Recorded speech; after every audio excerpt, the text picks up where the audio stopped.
أعوذ بالله من الشيطان الرجيم. بسم الله الرحمن الرحيم. الحمد لله رب العالمين الرحمن الرحيم مالك يوم الدين.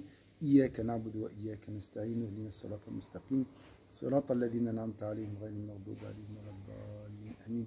اللهم صل وسلم على سيدنا محمد وعلى آله.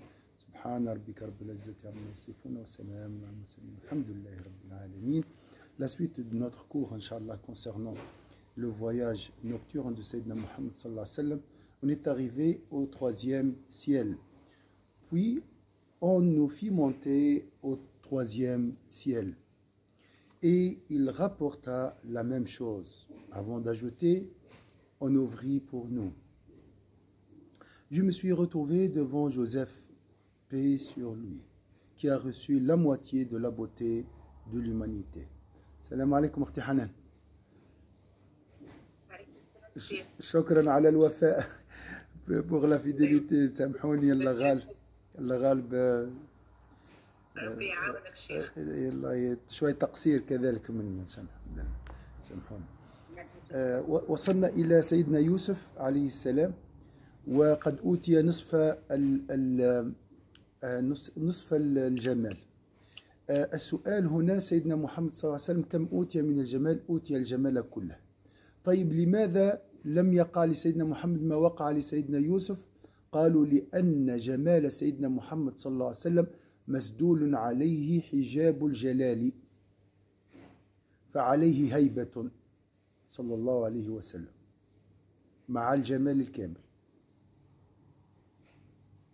يعني قالوا لماذا لم يقع لسيدنا محمد صلى الله عليه وسلم ما وقع لسيدنا يوسف؟ وقد أوتي الجمال كله سيدنا محمد صلى الله عليه وسلم.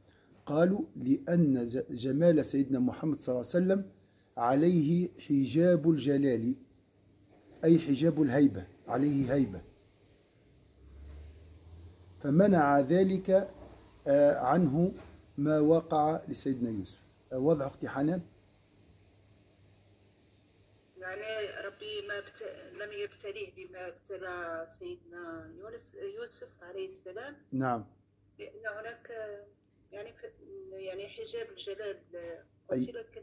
أيوة. يعني كيف هيبة، يعني الذي يراه يخاف، يعني يصاب بانكسار. واضح عليه. يعني ربي اعطاه بروتكسيون، يعني حماية. ايوه، هي هذا الحماية، هي الجلال. الجلال كما نقول مثال الصفات، صفة الملك هي صفة جلالية، وصفة الكرم هي صفة جمالية. فالجلال هي الماجستي، يعني كل العظمة والقوة، ما غير كبر وما غير ظلم. واضح؟ نعم. كما يقولوا اليوم الكاريزما، إنسان عنده كاريزما، يعني لما تشوفه تحترمه. فهمت؟ فما يمشيش البال. فهمت كيفاش؟ فكانوا لما يغضي حياء ويغضى من مهابته صلى الله عليه وسلم فلا يكلم إلا حين يبتسم. يغضي حياء يعني هو سيدنا محمد صلى الله عليه وسلم لا ينظر إلى الوجه على طول، يعني ينظر ملاحظة، ينظر وينزل ويغض البصر، يعني ينزل التواضع يعني، ولكن يغضى من مهابته، لكن ما يقدرش الإنسان يشوف الوجه من الهيبة. فلا يكلم إلا حين يبتسم.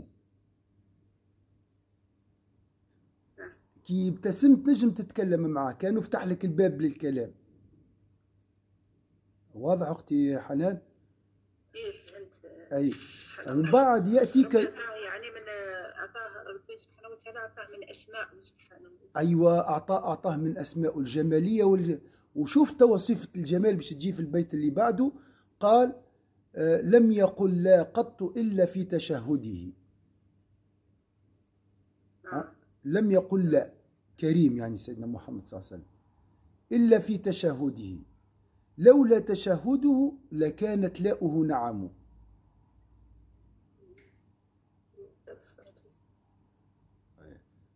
Salam alaikum, ma soeur Zara.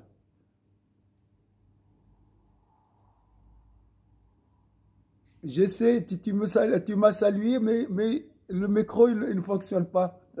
Ton micro ne fonctionne pas. Tu as oublié de mettre le micro. Voilà, barakallah fi, ça Voilà. y est. Ça va, tu vas bien? Alhamdulillah, alhamdulillah. Alhamdulillah. Heureux de te revoir, Inch'Allah. Barakallah fi. Alhamdulillah. Alors, on a parlé ici de Sayyidina Youssef. Là, on est au troisième ciel. Sayyidina Muhammad sallallahu alayhi wa sallam, avec l'ange Gabriel, a rencontré Sayyidina Youssef, qui a reçu la moitié de la beauté de l'humanité. Alors, les ulama, ils ont dit, et Sayyidina Muhammad a reçu la beauté entière, toute la beauté. Mais alors, ils ont posé la question, mais pourquoi alors Sayyidina Muhammad sallallahu alayhi wa sallam n'a pas subi cette épreuve, comme l'épreuve de Sayyidina Youssef avec les femmes? Ils ont dit, Sayyidina Muhammad, la beauté de Sayyidina Muhammad était voilée par le voile de la majesté. Il était glorieux, Sayyidina Muhammad sallallahu alayhi wa sallam. Il avait on dit ce charisme. Hein? Hein? Donc, il avait il était digne de respect. Donc, tu ne peux pas, déjà, comme on l'a dit avant, aucun compagnon n'a décrit Sayyidina Muhammad sallallahu alayhi wa sallam. Pourquoi? Parce qu'aucun compagnon n'a osé lever le regard et fixer le regard à Sayyidina Muhammad. Regardez Sayyidina Muhammad sallallahu alayhi wa sallam. Et c'est pour ça le poète, il a dit, lui, il abaisse le regard.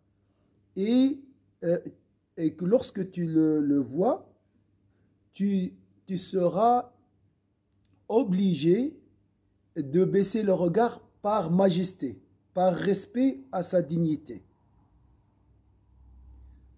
De telle façon que tu ne peux pas lui adresser la parole avant qu'il sourit.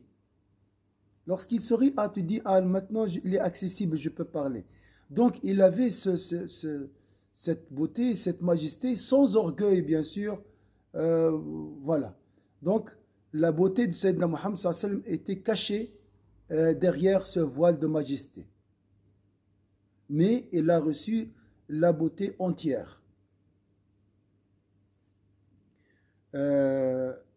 Ensuite, il a dit, le poète, concernant une qualité de beauté, donc il y a les qualités de majesté comme la puissance, le roi, d'accord, le contraignant, ça c'est Allah, hein, je parle d'Allah ici. Et il y a les qualités de beauté comme le doux, le beau, le généreux, d'accord. Sayyidina Muhammad sallallahu alayhi wa sallam avait les deux. Il était glorieux, il était fort, il était puissant, il avait ce charisme et avait ce respect. Il impose son respect à son interlocuteur. C'est pour ça un bédouin, une fois il est venu, lorsqu'il l'a vu, il a commencé à trembler. Il lui a dit, moi je ne suis pas un roi, je suis un homme qui était berger et qui gagnait sa vie grâce à un troupeau. Il travaillait chez Quraysh. Il a dit, je suis pas un roi. Donc on voit ici la majesté de Sayyidina Muhammad sallallahu alayhi wa sallam. C'est pour ça aussi l'imam al-Ghazali, il a dit qu'Allah se satisfait lui, il a dit, il ne faut pas se rapprocher de sa chambre sainte. لذلك الإمام الغزالي قال ومثل حالك كأنه أمامك. Donc il faut l'imaginer devant toi. Est-ce que tu oses aller embrasser sa main? Jamais, jamais. Tu ne peux pas. Il est glorieux. Tu vas baisser le regard. Tu vas abaisser le regard. Tu ne veux pas. C'est comme le soleil. Tu vois. Tu ne peux pas regarder le soleil. Sayyidina Muhammad est comparé déjà à un soleil. Lui aussi m'a accueilli chaleureusement et a invoqué le bien en ma faveur. Donc Sayyidina Youssef a demandé, a invoqué le bien en faveur de Sayyidina Muhammad sallallahu alayhi wa sallam. Puis il rapporta les mêmes paroles pour le quatrième ciel. Il dit: je me suis retrouvé devant Idriss. Enoch, c'est juste la sœur Zah? Oui, oui. Qui m'a accueilli chaleureusement et a invoqué le bien en ma faveur. Donc au quatrième ciel, Sayyidina Muhammad sallallahu alayhi wa sallam a rencontré, s'est retrouvé devant Sayyidina Idriss, le couturier, hein, son travail était couturier, et à chaque fois Sayyidina Idriss, dans son travail, chaque fois il dit Subhanallah walhamdulillah, Subhanallah walhamdulillah, en travaillant, donc dans son travail de couturier. Dieu, qu'il soit exalté, a dit à son sujet: nous l'avons élevé à une place sublime. Hein? Puis au cinquième ciel, et il rapporta la même chose avant d'ajouter: je me suis retrouvé devant Haroun. Haroun qui m'a accueilli chaleureusement et a invoqué le bien en ma faveur. Puis au sixième ciel, je me suis retrouvé devant Moussa, Moïse, qui m'a accueilli chaleureusement et a invoqué le bien en ma faveur. Donc là, on voit les degrés. Sayyidina Moussa, il est parmi les prophètes de la résolution. Puis au septième ciel, je me suis retrouvé devant Sayyidina Abraham, qui était accoudé à l'intérieur de la maison peuplée, Al-Bayt al-Ma'mour, qui se trouve dans l'axe de la Kaaba. Al-Bayt al-Ma'mour يوجد في السماء السابعة موازيا للكعبة وهو البيت المعمور. Allah a donné serment par cette maison peuplée. 70 000 anges entreront chaque jour pour faire les circumambulations, donc le tawaf, et ils ne reviendront jamais jusqu'au jour dernier. Donc c'est glorieux, glorieuse cette maison peuplée. Et je me suis retrouvé devant Sayyidina Haroun, donc on a vu Sayyidina Ibrahim qui était accoudé à l'intérieur de la maison peuplée où pénétrèrent chaque jour 70 000 anges qui n'en reviennent jamais. Voilà, on est arrivé au septième ciel. Le voyage continue, Inch'Allah, vers Allah à travers Sayyidina Muhammad sallallahu alayhi wa sallam, à travers sa guidance, à travers sa lumière. Qu'Allah nous donne de sa lumière, il nous rapproche de sa majesté. Est-ce que vous avez une remarque? Je sais, vous préparez bientôt le repas, vous avez des tâches, je ne vais pas vous retenir plus. Oui. مازال c'est après, oui. Donc إن شاء الله أكيد يذكرها إن شاء الله donc le paradis, l'enfer, j'imagine que plus tard, selon bien sûr en se basant sur des hadiths, l'imam Al-Qadi Iyad, qu'Allah lui accorde sa miséricorde, nous parlera de tous ces détails, Inch'Allah. Il y a il y a quelques pages, Inch'Allah. Juste une question par rapport à la maison peuplée. Oui. En fait, c'est là que se tient Ibrahim de manière tout le temps, en fait. Tout le temps, oui. Oui. Et les enfants, ceux qui meurent, donc avant l'âge de la puberté, ils vont le rejoindre pour apprendre le Coran. Ah, voilà, c'est Donc, d'accord. Donc,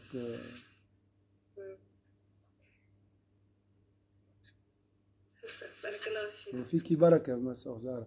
Ma soeur Samira, désolé pour le retard. Hein. Moi aussi, après j'ai loupé le début, moi aussi. Il n'y a même pas 10 minutes que je suis arrivée, il y a 5 minutes. On a parlé de Sayyidina Youssef. On a dit qu'il avait qu'il a reçu la moitié de la beauté, alors que Sayyidina Muhammad Sassam a reçu la beauté entière.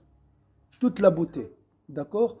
Par contre, pourquoi il n'a pas subi les tentations que Sayyidina Joseph les a subies? Ils ont dit parce que sa beauté était cachée derrière le voile de la majesté. Donc il était glorieux, Sayyidina Muhammad sallallahu alayhi wa sallam. Je ne dis pas qu'il fait peur, mais il avait le charisme il avait le respect, il impose le respect. Comme tu dis, tu vois quelqu'un, il s'impose, il a une personnalité, voilà, comme on dit. Ouais, sans parler ni rien, juste le fait de le regarder, il donne déjà cet effet-là. Voilà.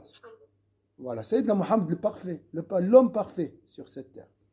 Donc, si j'ai bien compris, Beit Mamour, il est dans le dernier ciel, et puis c'est là que ça s'arrête. Oui, et c'est vraiment dans l'axe de la Kaaba. Hein. Donc, si tu prends un fusée et tu montes de la Kaaba, au 7e ciel, tu vas trouver Sayyidina Ibrahim. Il a construit la Kaaba en bas. Allah lui a donné une maison au 7e ciel. Voilà. Hein? Ah, ça c'est... Il a peuplé la maison d'Allah en bas. Allah lui a donné une maison peuplée par les anges. C'est pour ça les ulama ils disent Man khadama khudima. Ça c'est comme un jeu des mots. Celui qui sert sera servi. Si tu sers les créatures d'Allah, Allah viendra à ton service. Imagine. Il n'y a rien qui est perdu. Hein. Si tu fais juste le poids d'un atome de bien, tu le verras. Alors imagine, il a construit la Kaaba. Et en même temps, à la fin, il a dit qu'Allah accepte. Hein. Il n'était pas sûr, subhanallah. Regardez la soumission de Sayyidina Ibrahim. Formidable. Barakallah fikum mes sœurs. Bon courage, Inch'Allah. À ce soir, Inch'Allah. Shukran. Salam alaikum. Salam alaikum. Wa jazakum.